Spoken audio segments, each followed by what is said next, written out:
মেয়েটি অনেক সুখে নিজের চোখ বন্ধ করেছিল। রাকিব তার ইচ্ছে মতো মেয়েটির সাথে তার দৈহিক চাহিদা পূরণ করল। পতিতা মেয়েটি বিছানার উপর বসে আছে।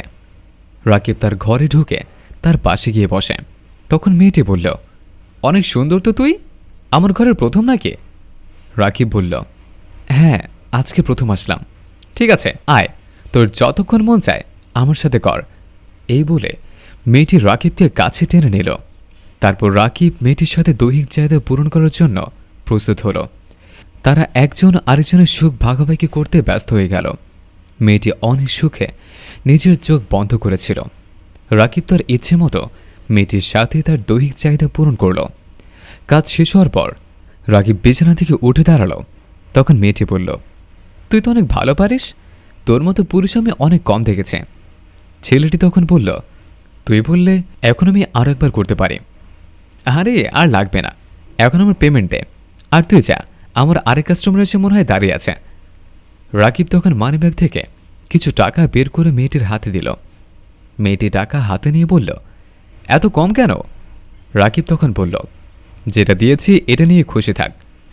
মেয়েটি তখন বলল, এত কমে তো আমি কাজ করি না, কাজ করার আগেই তোর আমার সাথে টাকা নিয়ে কথা বলা উচিত ছিল। তখন ছেলেটি বলল, যা দিয়েছি এটা অনেক বেশি দিয়েছে, তোর পাশের রুমের শিলাও তো এত টাকা পেয়ে খুশি থাকে, তাহলে তোর সমস্যা কি? মেয়েটি তখন বলল, হ্যাঁ, আমার সমস্যা আছে, আমি এত অল্প টাকায় কাজ করি না, আর 2000 টাকা আমায় বেশি দেওয়া লাগবে তোর। তখন ছেলেটি মেয়েটিকে একটা থাপ্পড় দেয় আর বলে, পতিতারও এত ডিমান্ড হয়ে গেল নাকি আজকাল?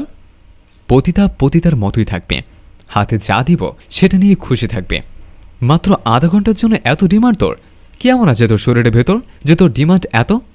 মেয়েটি তখন আর চুপ করে থাকতে পারল না।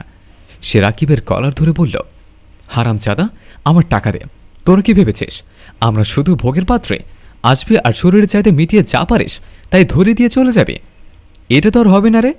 ভালোই ভালোই বলছি, আমার টাকা দে, না হলে কিন্তু তোর কিছু একটা করে ফেলবো। তুই কি ভেবেছিস আমি শখের জন্য এগুলো করি? টাকার জন্য এগুলো করি। এই টাকাগুলো দিয়ে আমরা বেঁচে থাকি। একটা মেয়ের শরীরের মূল্য কি মাত্র 500 টাকা? আরে ছাড় ছাড়, তোর টাকা আমি দিচ্ছি। এই বলে ছেলেটি মানিব্যাগ থেকে বের করে মেয়েটির হাতে আরও 1000 টাকা দেয়। তারপর বলে, টাকায় যদি ইনকাম করবি তাহলে এই পথে কেন আসলে?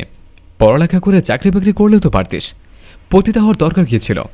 তখন মেয়েটি বলল, পতিতা কি আর সাথে হয়েছে? তোদের তো পরিবার আছে, আমাদের তো জন্মেরও ঠিক নাই। তোর মতো কোন একজন এসে আমাকে জন্ম দিয়ে এই পতিতালয় রেখে গেছে।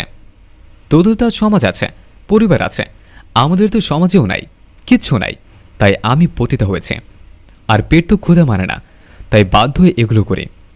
তখন ছেলেটি বলে, যত কিছু হোক, এটা তোর কপাল। তারপর সেখান থেকে চলে যায়।